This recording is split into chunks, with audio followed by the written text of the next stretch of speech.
What up, everybody? Everybody, what's up, everybody?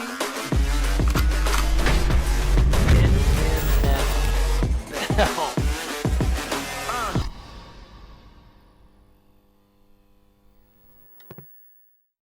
What's up, everybody? Welcome back to the What's Up, Everybody podcast. Here with my co-host, Sweet Teenis. How you doing, bro? Good as always. Good as always. Nice. Big weekend. Yeah, we had a huge weekend, man. A lot of collaboration going on. We did. We had some good collabs, as people like to call them. But, Collabing's always fun. Meet Always new fat. people. This is what the YouTube world has brought to my life. I got to bring martial artists together. Mm-hmm. You know what I mean? And non-martial artists. Well, Yeah. So, Houston Jones is a martial artist. You know, Taekwondo guy. Traditionally, yeah. Yep. The martial arts. Shout out to my man Houston Jones. Hope your recovery is good.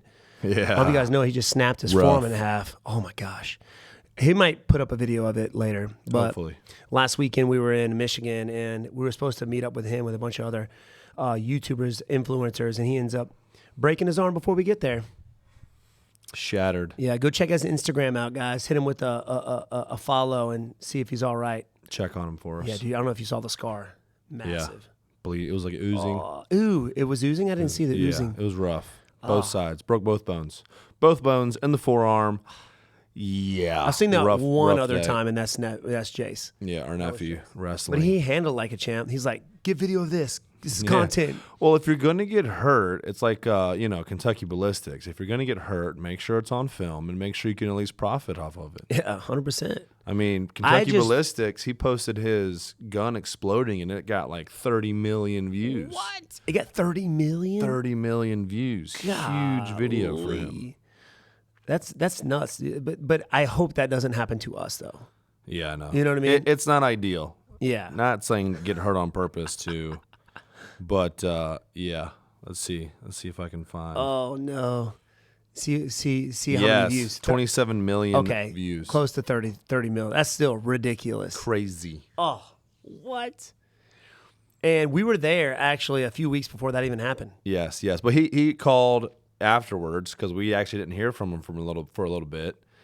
And then he told us, and he was like, "Don't worry, you didn't actually shoot the one that blew up. You didn't shoot that ammo, so you weren't. It wasn't like we were close to getting it or anything. But we were there. We had just seen him and met his family, and it was really cool. And golly, that's crazy. Yeah. I just hope that doesn't happen to us, man. Not worth it. Really, but we had some cool people. Of course, we had my buddy Sensei Seth. He might still be here. He might pop in, do a guest what's upper. Yeah, or a see you laters. Or see you later. Yeah, he's got to head back. He's up in North Carolina, about 4 hours away, up in the Raleigh-Durham area. Who else do we have?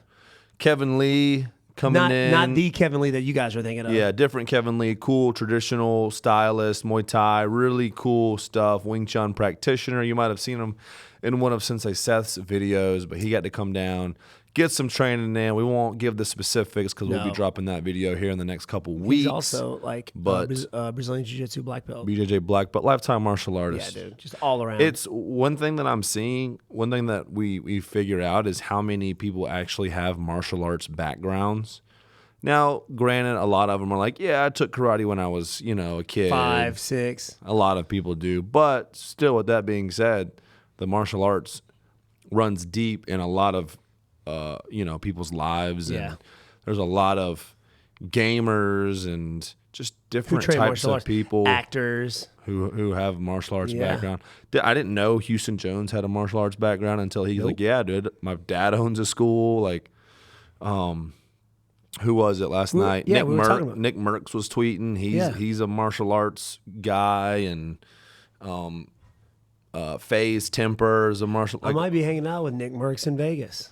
Yeah, a lot of these guys. International Fight Week. They got a big thing happening, I think. We were talking about some actor yesterday who has a purple belt in Brazilian Jiu-Jitsu. I don't know who it was. I was talking about it with Kevin Lee. Who was that?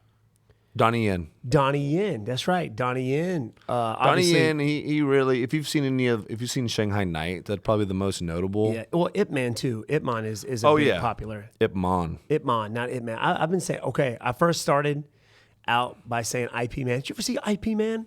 You know, but then it's Ip Man, but no, it's actually Ip Man. Ip Man. Ip Man. That's actually how you say it. That sounded kind of like Ip Man. Like, hey, man. Hey, man. I think you had like a little Jamaican flair on that one. But yeah, a lot of people have martial arts backgrounds. I bet you didn't know Jackie Chan was one of them. Yeah, Jackie Chan. Yeah, lifelong Jet martial artist. Li.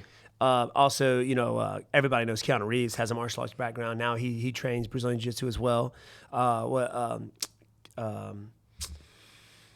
Ashton Kutcher. Also, I don't know if he's a purple belt or brown belt in Brazilian Jiu-Jitsu. Charlie Hunnam. Yeah, Tom Hardy. Obviously, or even Jurassic Park just came out this past weekend. Chris Pratt. Chris Pratt is also trains MMA, which is, you've seen him not recently. I don't know if it was a few years ago, but he went to a Bellator fight supporting one of his teammates.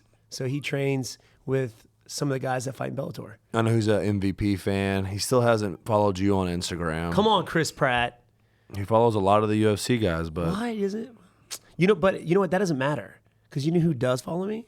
Jack Black. Jack Black.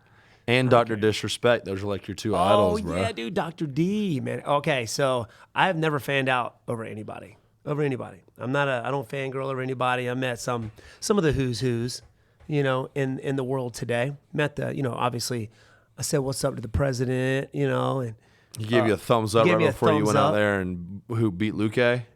No, he was there when I fought, when I got... Oh, by Gilbert? Yeah, just hugged by Gilbert, pretty much. Oh, dang, That's man. You know, The Rock, you know, Dave Chappelle, Arnold Schwarzenegger. You know, I've met a lot of people. But the one guy that I was just like, it's him. It was Dr. Disrespect. And not a whole lot of people know him.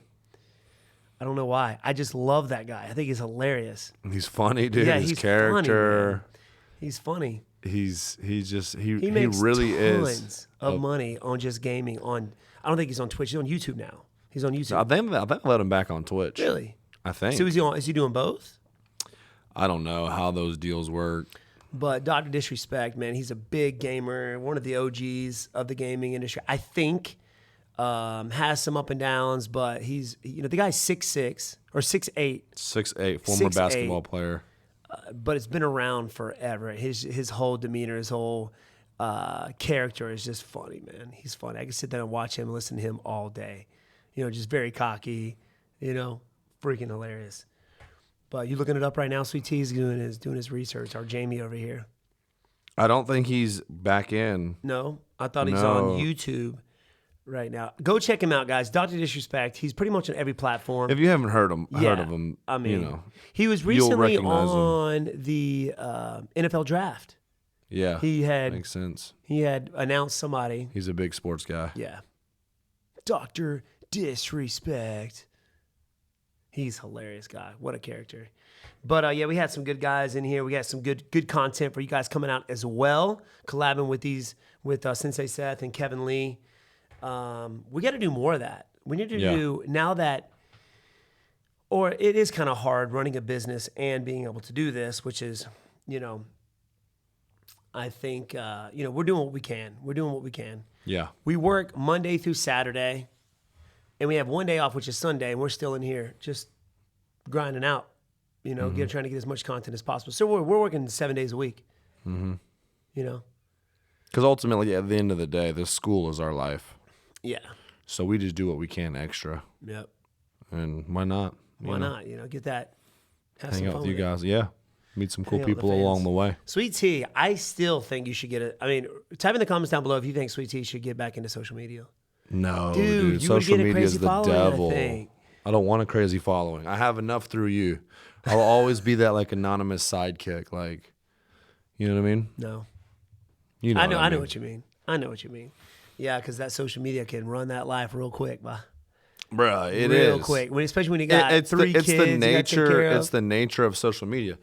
You know, like you can have social media to connect with friends and people who, in terms of like maybe people who live across the country, but you have a close connection with, maybe their family or friends that you had growing up. They can still see kids. Maybe they're not super close enough to you to want to have a phone call with them or whatever. Yeah. But you know, they still want to keep tabs, like how you're doing, stuff like that. or it's strictly business and you have to be just like in it all the time. Yeah. And I ain't about that life. Well, you pretty much are, because it keeps me from having to do it. Yeah, I help you out too, and then with the YouTube, and I don't need it, bro. Yeah, I got you. I don't need the SMs. I got it right here. I live vicariously through you, man. Thanks, man. Your followers are my followers. 100%. I think the recent followers that I've had is because of you. Like, people just followed me, bro. Yeah, they're like, I can't follow Sweet Tea, so I'll do the next best. I'll follow Wonderboy. I'll follow Wonderboy because of Sweet Tea. Because on the off chance Sweet Tea makes an appearance. You have made a lot of appearances lately on my Instagram. Me choking you out. Yeah. You know, little DraftKings. I'm usually getting hurt, or, you know, the one that's getting knocked out, kicked, hit, chased down, choked out, pooping himself. You know, the usual. I can't help but notice that you are soaking in your inner Prochazka right now. I'm a big Prochazka fan. I'm going to be honest with you. I didn't think he was going to be able to beat Glover. I didn't either. And we're jumping ahead a bit here, but I am channeling my inner Prochazka. The dude is a warrior. He's a samurai. He's like freaking legendary in the mountains of, you know, freaking Igudenstan, just training under the waterfalls that are punching trees. Yeah, you know. Just majestic. Like literally, he's just like he's doing. I don't even know how they film him. Yeah, they have to travel miles out into the wilderness just to get a peek of what he's doing. Yeah, I mean, they had a video of him really punching a tree. Punching trees. You know what I mean? And he had to get used to it, because I'm sure Glover's melon is the equivalent of a tree. So probably harder than a tree. Probably. There's no give in that guy's skull. I'll tell you that. But yeah, let's not jump in too far. Mm-hmm. You know what I mean? Let's go. Let's kind of back up a little bit for UFC 275. We didn't do a fight party for this one, but we usually do big fight parties for the big cards. Mm-hmm. But yeah, man, it was some pretty interesting fights. A lot of action. Yeah, karate combat to jump. Okay, let's start it. Let's start with karate combat. So far, been a pretty cool season. Again, this is like my first really delve into karate combat was this season. Hey guys, I finished all your laundry. Thank you. And I did the floors. I mopped it. You make sure you mopped them? Shined, yeah. Okay, thank you. I appreciate that. Sensei Seth, get over here and say what's up to everybody, man. What's up, everybody? Everybody. You guys should name that like a podcast or something. I know. What's up, everybody podcast? We should. What are you guys talking about? Just stuff. Karate combat talking about right you. now. We just got into karate combat. And what are your thoughts on karate combat? You have to do the whole podcast standing right there. Okay, yeah. No, I could probably do it. I think it's cool. I like it. I like the combat aspect of it. I really like how there's karate in it. Yep. Yeah, That's karate in the combat. Mm-hmm. Yeah. No, I like it. I think karate combat is pretty cool. I watch it. Since they said, we love you, big dog. Be safe, hanging heading out back. with you. Be careful. Let us know when you see get back. I will. Yeah. See you, man. Be safe. Yeah, and watch out because the floor is super wet from where I mopped it. Okay. And then I did all the stuff that you guys We told me to didn't. do. Okay, sweet. Yeah. All right. Thanks Yes, for sir. cleaning up the whole dojo. He literally cleaned the school for us. Thank you, Sensei. We need to have him back every weekend. Yeah, every weekend. Yeah. You know what I mean? But yeah. Go check his channel out. Obviously, always fun filming with those guys. He's going to drop a lot of content with us over there. But back to karate combat. You know, the fights have been pretty exciting.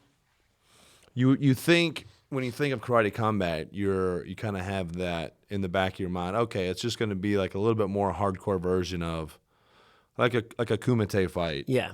Or like Olympic karate or point fighting. But no, these guys throw hard. They're trying to crush you. They're trying to crush each other. They're trying to knock each other out. It's almost like they've always wanted to do this their whole career, but they can't because of the rules. Yeah. And now they get to, and they're like, I get to just actually, it's okay to knock this person out. Yeah. Like, yeah, there's always a chance for you getting disqualified. Like, I got disqualified a lot in point fighting growing up. And now these guys are grown men, and they've grown up doing karate, and they want that. They've got that inner, like, oh, you know, I want to hit somebody hard. Does this stuff really work? You know what I mean? Obviously, you know, you got some styles out there that are a little different, but now they have a chance to go out there and just throw down. And what makes it even more exciting, they're allowed to punch each other on the ground. Yeah, a little Pick bit of you ground up, and pound. slam, punch each other on the ground, back up, right back at it. It's action-packed. It's exciting. It's fun. So you had a big one this weekend, though. You had the first fight of the main event. Rafael Aghayev. Again. Olympic silver medalist, by the way. Yeah, competed in the 2020 games, but he's a multi-time world champion. I think he's a 5-time world champion, 10-time European champion. Golly. Like the who's who of karate. He took second in the 2020 Olympic Games. He's a little later in his years, right? Is he late 30s? He's like 37. Yeah, so I'm older than him. So 2 years ago, he was 35-ish. So he's a little bit older to be competing. Still took second. I think he lost to a young Italian kid. But anyways, everybody's like hanging on. Like, what's this guy going to be able to do? And it wasn't the most action-packed fight. Yeah, it's kind of hard when you're wanting to go out there and fight and your opponent is just not. Yeah, his opponent did not seem engage. To, right? Yeah, at any moment in time, you think earlier in the fight, you kind of understand, but then when that third round comes around, you're like, listen, I'm losing the fight.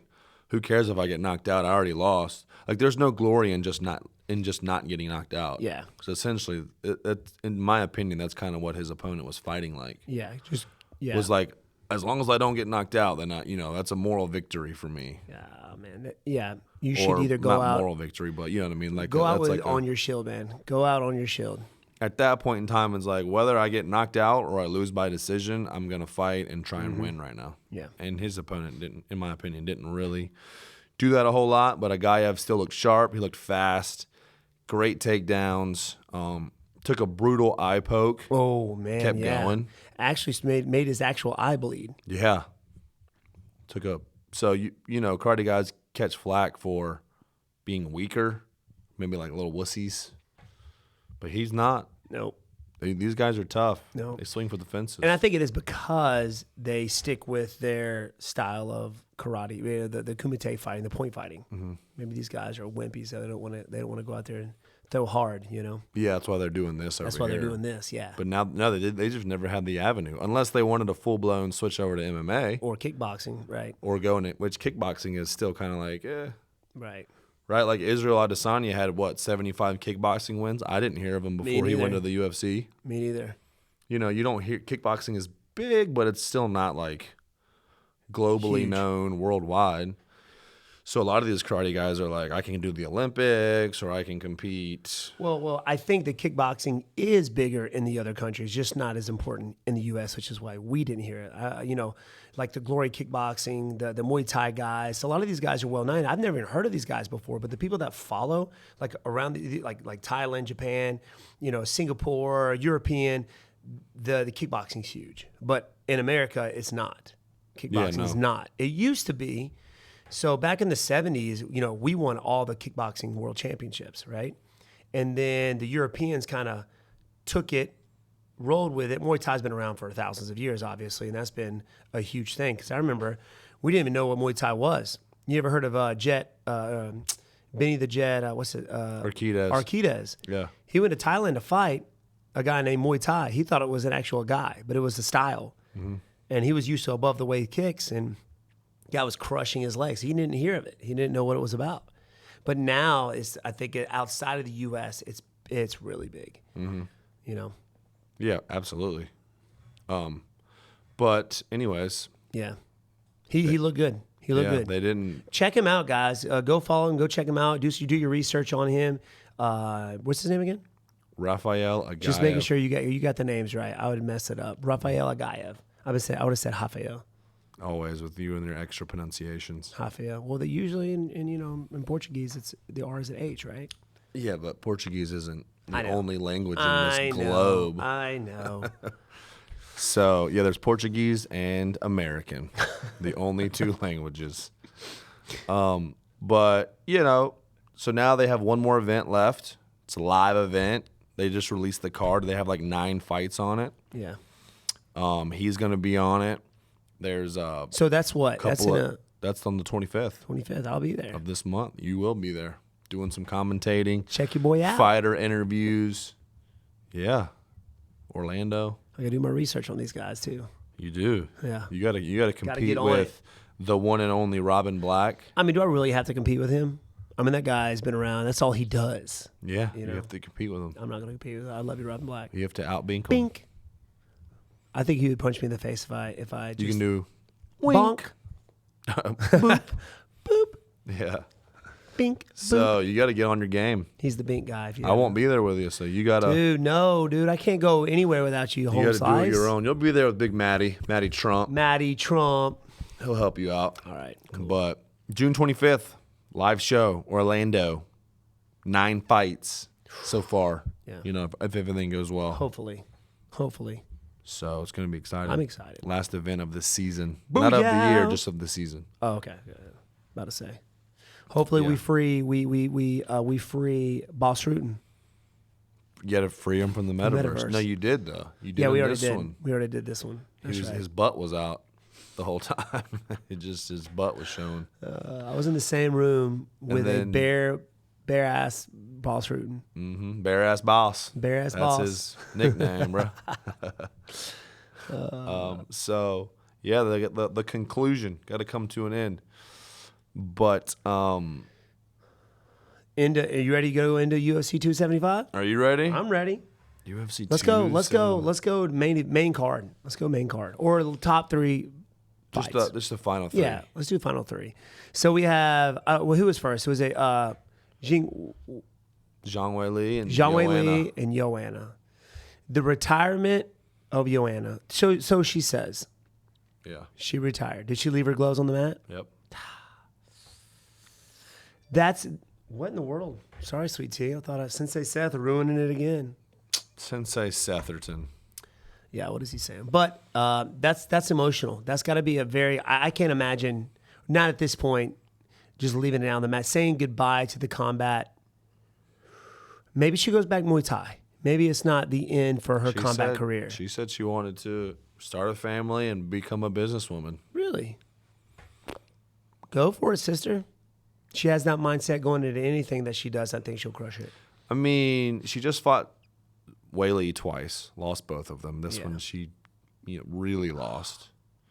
She's lost to Rose twice. Yeah. Both of those women are ahead of her in ever getting that belt back. So unless she changes divisions, which she's not going to go up to 25 because Shevchenko's beating her. Yeah, she doesn't have the power, I don't think, in her techniques. She beat a lot of people with the volume. She hit Zhang Wei Li with some heavy shots and just didn't phase her. Mm-hmm. Wei Li's a little muscle hamster. She is, dude. She got the takedown.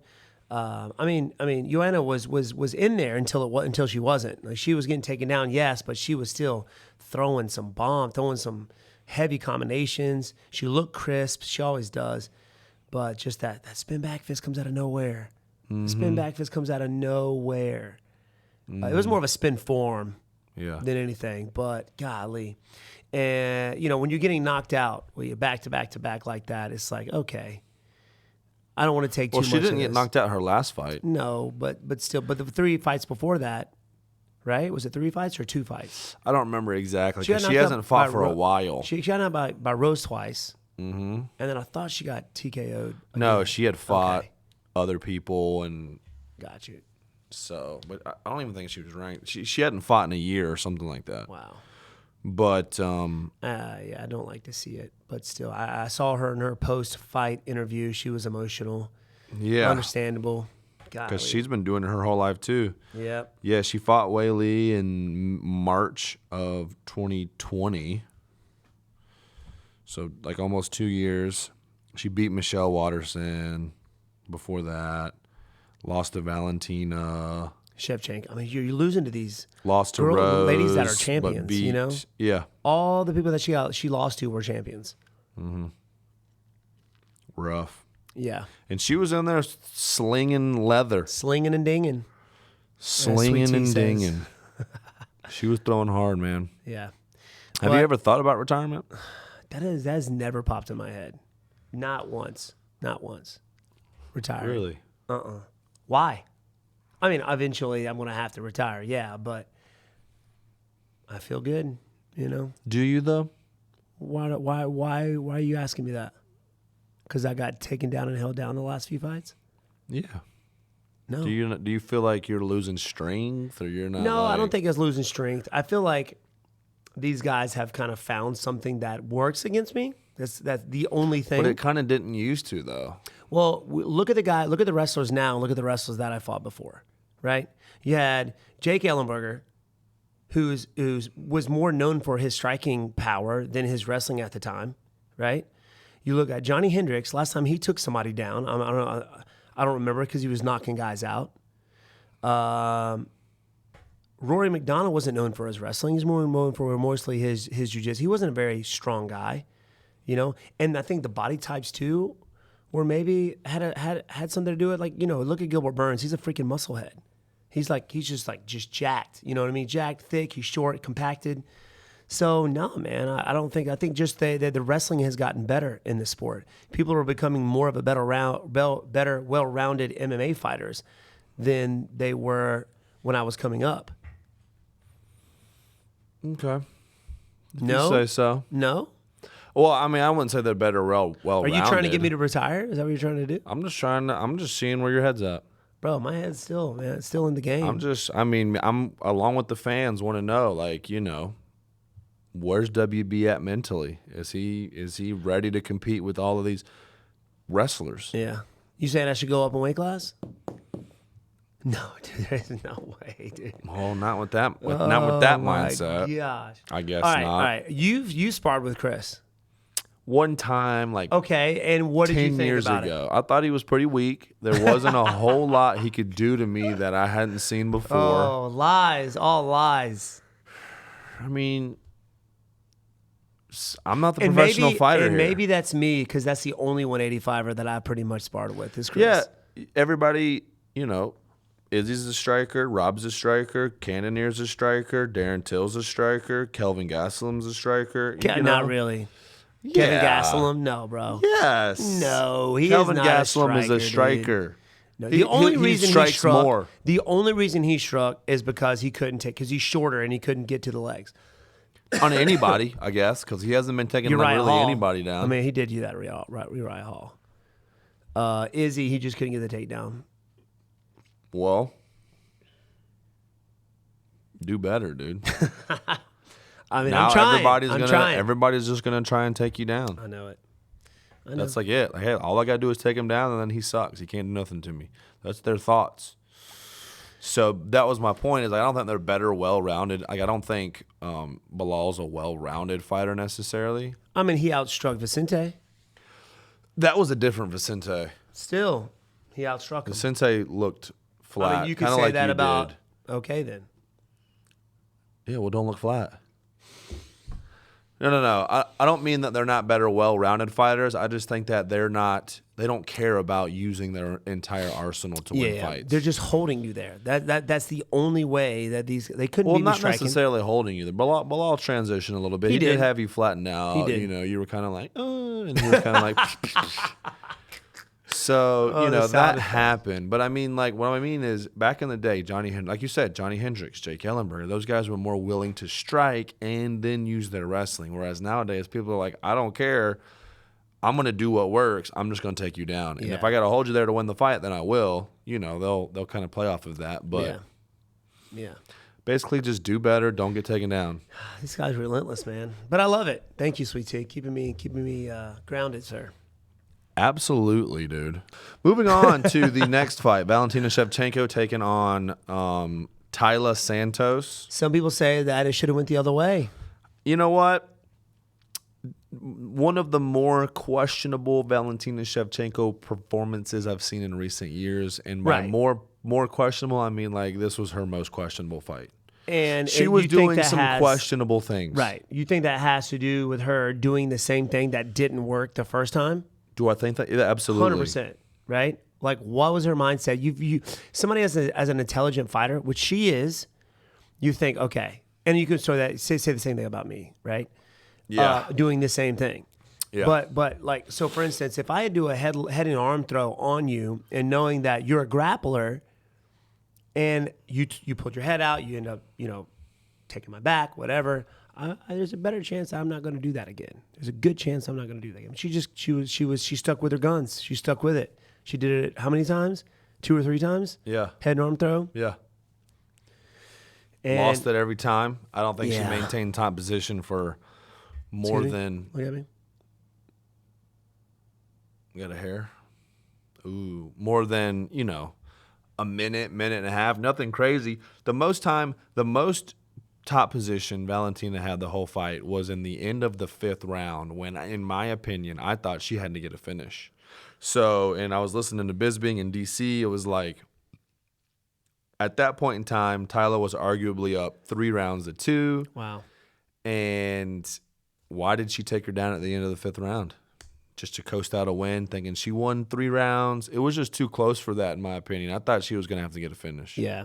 Well, I guess being Valentina definitely has his hookups, you know what I mean? I mean, she's been unstoppable, so they were just like, maybe she should still win this. Yeah, that's garbage. Yeah. I think a rematch would be, obviously her opponent via headbutt broke her orbital. She had to go right into surgery. And that was early on in the fight. Yeah, that was earlier on. She pretty much fought without, that eye swelled up pretty good. But I think they should rematch. I thought it was close enough to where they should run it back. And there may be talks about that. I don't know what her opponent's saying at this point because she had surgery. She didn't have time to really say anything post-fight. Mm-hmm. But I thought it was so close that they should do a rematch. Yeah. For me, anyway. For sure. I mean, who else is Valentina going to fight besides Nunes, right? Yeah, Pena, and she already beat Pena. Yeah, who gave her a close enough fight to make it exciting, and I think she did. I think really exciting. I think she needs a rematch. I think she needs to rematch Tyler because that was not ultra convincing. It was arguable. I haven't watched the fight again, and I'm probably never going to watch the fight again. This is the next day, so I'm obviously slipping on some info here, but from what I remember, what I can recall, faulty recall, psychology term, I learned it in college, tells me that Valentina arguably lost. Okay. It could have gone either way. Yeah. I don't know what your thoughts are, but I mean, I'm with you on that. I like Valentina. I thought she was going to go out there and just dominate. And when you have that mindset going into the fight and it doesn't happen that way, it's like, okay, she lost. Mm-hmm. But anyway, that was just me. I definitely got to go back. It's one of those things, like I need to go back and really tune in. I thought, you were tuned in the first time, but I think they should rematch. Rematch for sure. Now, one of the fight of the night. Was it fight of the night? No. What? Or maybe it was fight of the night, but they didn't get a performance bonus or anything. How? How did that not happen, sweetie? I have no idea. But Glover Teixeira and Jiri Prochazka. That was intense. Absolutely. That was intense. Me and you both had Glover Teixeira going out there. I thought he would, being the crisper boxer, more compacted fighter when it comes to striking. I thought he was going to be stronger than Prochazka because he is more compacted. Yeah, he's they shorter got fight fighter. of the night. They did get fight of the night. Okay, I figured. Rightfully. Had him hurt a few times. Cut him with a good elbow over top. Cut his left eye, and you could see it slow-mo just open that left eye up. I'm glad it was over the eyebrow than under the eyebrow. He would have definitely had a tough time seeing after that, but I thought he did a really good job with his takedown. Oh, you mean was like on top? Above the eyebrow, excuse me. But, the knee that normally works didn't really work. I mean, he landed it a few times, but he got taken down off of those knees. And, Glover did his research and studied Prochazka. You have to if you're at that level, man. You got to. But it was just those guys were exhausted. Mm-hmm. But Prochazka was just like, not today, buddy. Not today. Ended up finishing him with a rear naked choke from he was in a kneeling position. Didn't even have his hooks in. Yeah. You all right there? Yeah, I'm just thinking about the fight. We're calling it. Oh, you were zoned out there for a second. Yeah, no, definitely crazy back and forth fight. They also, again, some questionable decisions by both guys. Like you said, the flying knee kept getting taken down off of it, but he kept doing it. At some point in time, you got to kind of, all right, let me reroute some stuff, do some different stuff. And then the very end of the fight, last round I think it was, Teixeira had Prochazka rocked twice, and both times he went into a grappling exchange instead of finishing him. Why do you think people do that? I think they get overexcited. When you have somebody hurt, you have to finish them right then and there because you don't want to cover, so they just jump in. You know, and another thing too is a lot of grapplers when they learn. It's funny how body types work, and maybe I'm wrong, but I know that me coming up striking, whenever I wrestle, I get tired more, so I always want to go back to what I'm used to, which is striking, and vice versa. When wrestlers or grapplers, they get more tired striking, so when they get tired, they go back to what they're good at, which is their grappling. So maybe that had something to do with, I got this guy hurt. Let me jump on top of him. I'm also tired as balls right now. Let me just grapple this guy, see if I can finish him there. But yeah, you're right, man. When you're beating somebody standing up, you get them hurt, you drop them, boom, they go down, and then they jump on top. You've seen it time and time again. Guys jump on top, guys recover from guard, and they get back up in the fight. They end up losing the fight, or the fight continues to the 5th round. When you could have just said, all right, stand back up and let me knock you down again. So I don't know. I think that has something to do with it. Yeah, man, he could have finished him twice, been champ. Now Teixeira's like, rematch? Nah. He had it what? A few months? The belt? Yeah. Yeah. Had it a few months. But it was so close, and he was winning. Yeah, he was. He was winning the fight on 2 judges' scorecards. If he'd have just survived that last 28 seconds, then he would have kept the belt. Yeah. And when you watch the fight, it was almost like he let him get the choke in. The arm was around the neck for a little bit, and then he decides to sink it in. And Glover's just sitting there on his hands and knees. Didn't even tuck his chin. Just let him get it. Just exhausted. Yeah. Just, man. Yeah. God. I don't think you should get the rematch. I would love to see a rematch. I think the fans would love to see a rematch because it was really exciting. It was really back and forth. You know, you had Blachowicz on the sidelines like, I want to fight. Prochazka's like, I love you. Just like blew him a kiss and walked off. But Prochazka, man, 2 fights in the UFC, now champ. What's next for him? Rematch or Blachowicz? Blachowicz got a fight coming up, right?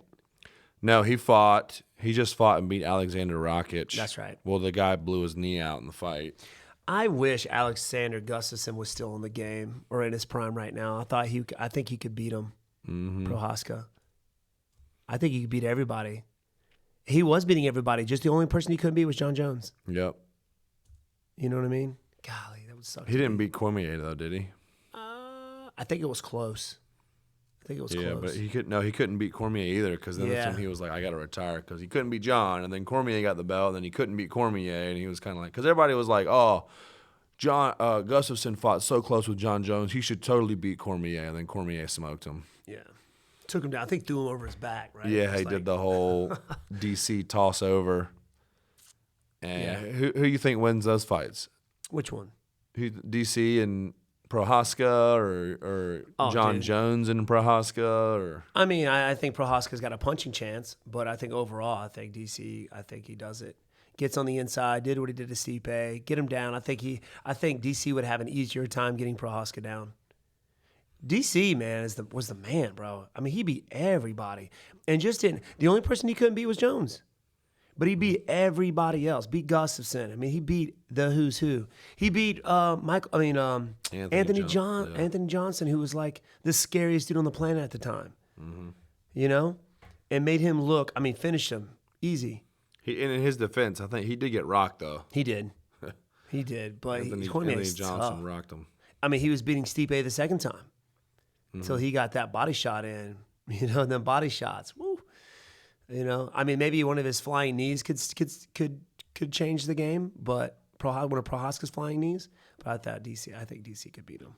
How you think John Jones and Prochazka goes? DC all day. DC all day. John Jones all day. Why? I think his cage control. I think his wrestling, his length. Even though they're both tall guys, that 84-inch reach, man, is a problem for anybody. I think Jones could beat him. What you think? You think Prochazka has a chance? I just think Prochazka has a chance against anybody because he's just crazy enough to do stuff.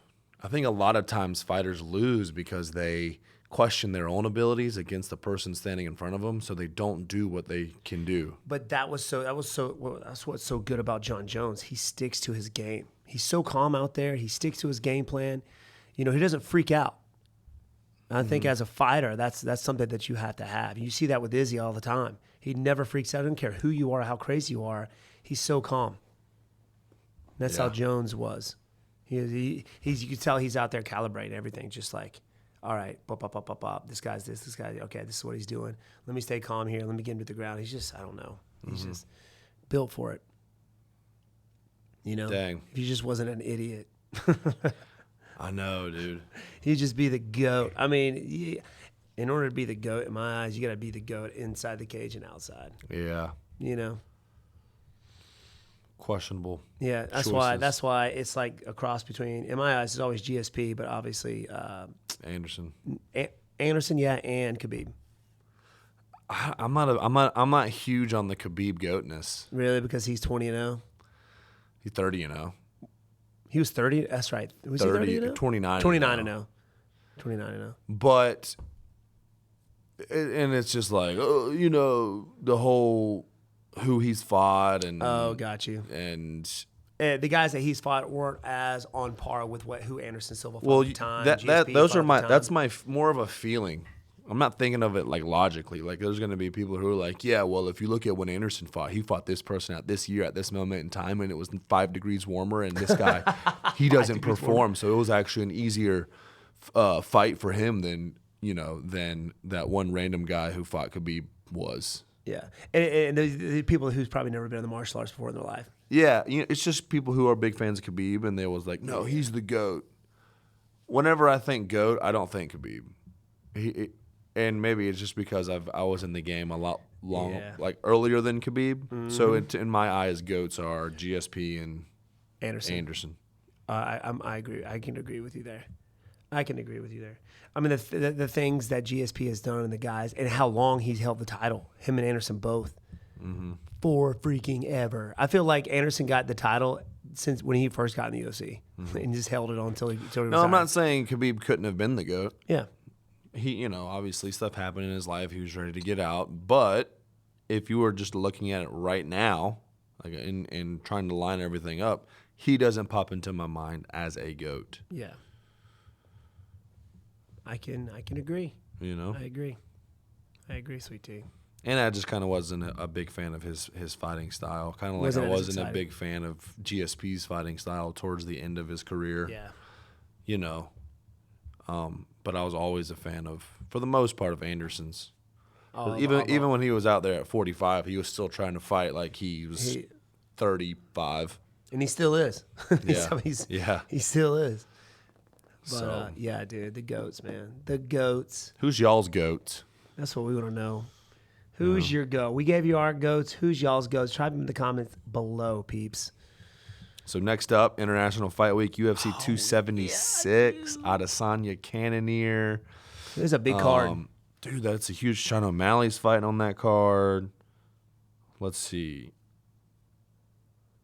They just showed it. It was huge. Volkanovski, Max Holloway 3. Sean Strickland versus Alex Pereira. That's crazy. Alex Pereira has only had 6 MMA fights total. What? Wait. He's 5-1. Ever. Like, not just in the UFC, ever. Total 6 He's MMA fighting fights. again? He's fighting. You're thinking of Michel Pereira. Flip guy. I'm talking about the guy that. The man that the last beat Izzy. Yeah. He's fighting Sean Strickland. Yeah. Who's 25-3, and he's just insane. Sean O'Malley's fighting Pedro Munoz. Huge test for O'Malley. It is. But I think O'Malley wins. I think O'Malley's range and length gets it done. I just feel like Munoz is going to have a hard time dealing with that. Let's see. On the prelims, Brad Riddle's fighting Jalen Turner. That's going to be good. Robbie Lawler's fighting Brian Barberena. That's going to be a brawl. Uriah Hall's on the dang early prelims, bruh. He's fighting Andre Muniz, who's a pretty tough dude. Jim Miller's fighting Bobby Green. I love Bobby Green. Brad Tavares. Jessica Rose, like, dude, the whole card from top to bottom is just massive. Dang. And we'll be there for that. Massive. We will be there for that. International fight was going to be legit. Lauren Murphy, Misha Tate. Yeah, huge. Misha Tate's back, huh? Mm-hmm. Doing her thing. Yeah, dude. Huge. UFC 276 going to be a banger. We're going to have a full-on vlog video for that? Yep. International Fight Week vlog. I may take like 2 months to edit. Minimum. Oh, Lord. I'm excited. Me too. It's going to be fun. Pumped. That's it, man. Let's close her out. Everybody, thank you for joining us for this podcast. Sweet Tea, love it, man. Love chatting with you. Guys, sore. Catch you guys later. Sweet Tea, tell them where they can find the potty and where they can listen. The potty is in the nearest location of your establishment. It usually says restroom. So wherever that is. No, right here on YouTube for the video content. For audio content, you can go to Google, Apple, Spotify, the works. Give us a like. And don't forget, we drop other cool content right here on the channel. Weekly technique breakdowns. Sometimes some cool vlog type stuff. So we do it all. We do it all. Subscribe, ring the notifications, and don't forget to follow WB on all of his social media, TikTok, Instagram. It's usually both of us, so you follow both of us. Mm-hmm. That's right. Just through my channel. Guys, appreciate you hanging out. Catch you later. Peace.